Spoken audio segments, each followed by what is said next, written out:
Heippa hei, it's Riikka Kovasin here again, and this time I'm making a watercolor journal page.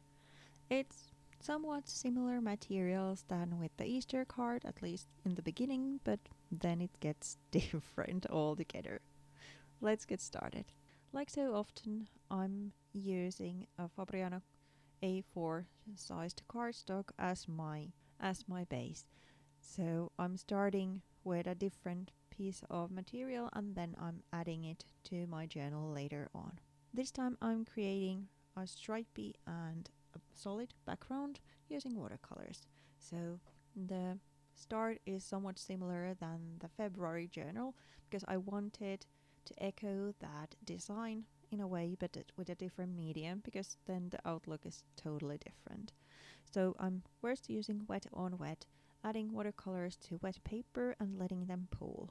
Then I'm just, going with the flow, and instead of going with a solid color, I then layer paint bottles on top of the wet paper and thus create this dot pattern to the watercolor paper.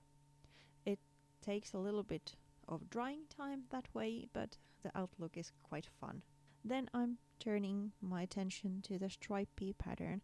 First I'm using this bit flat brush, which I used also to make the other paper, and then adding in some touches with a smaller brush. I'm adding thinner lines but also adding splotches of another color to those really wide stripes to give it more eclectic look. Then I add some splashes, and after that I then let the papers dry before continuing. Like with the February journal, I then layered two pieces together. So I used double-sided tape for that, adding the two pieces together, then mold the paper a little bit so it's not that curly anymore, and then cut the two patterned pieces to the correct size, fitting inside my art journal.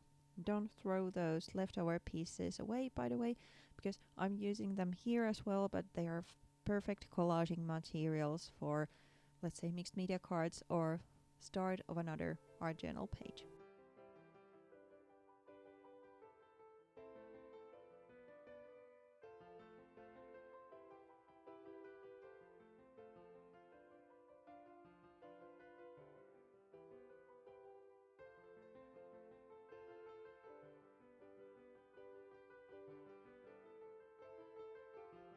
Now that I have the two pieces cut, I then add some stamping on top.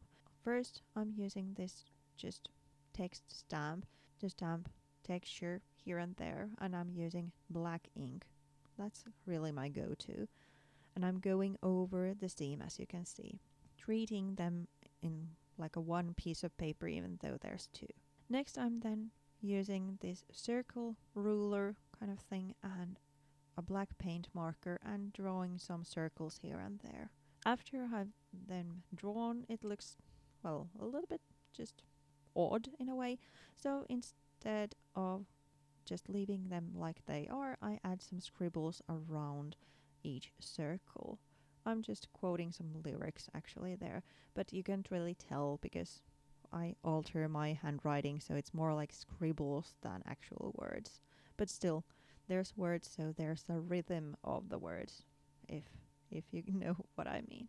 I then feel that the page is needing some kind of a horizontal element, so I'm first adding some scribbles there with the paint marker, but then I took the two pages to my sewing machine, added some stitches to the center of the page, but also go around the whole thing to make it a little frame.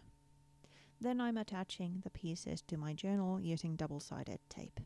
I also gave the little focal point lady a layer of clear gesso, so I'm then able to use watercolors to color her dress a little bit.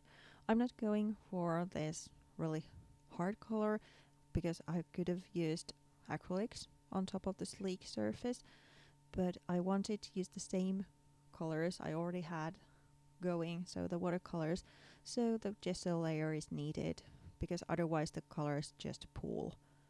I'm also adding some rose to her cheeks and then drying.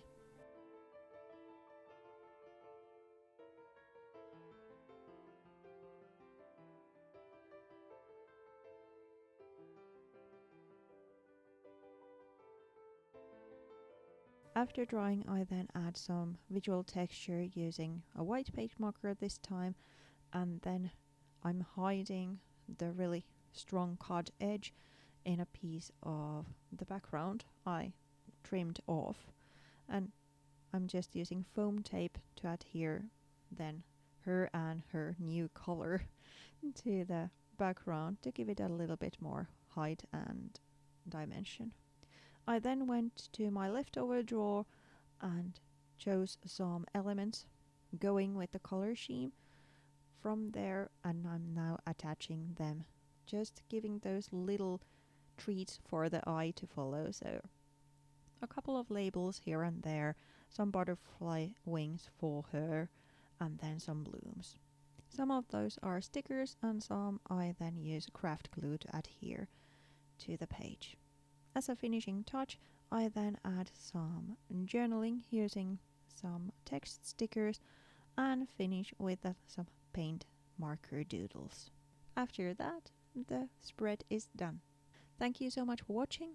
I hope you found some new inspiration from this video. And, well, you know the drill. If you liked the video, please consider subscribing. Thanks again for watching. I'll be seeing you within a week. Thanks. Bye.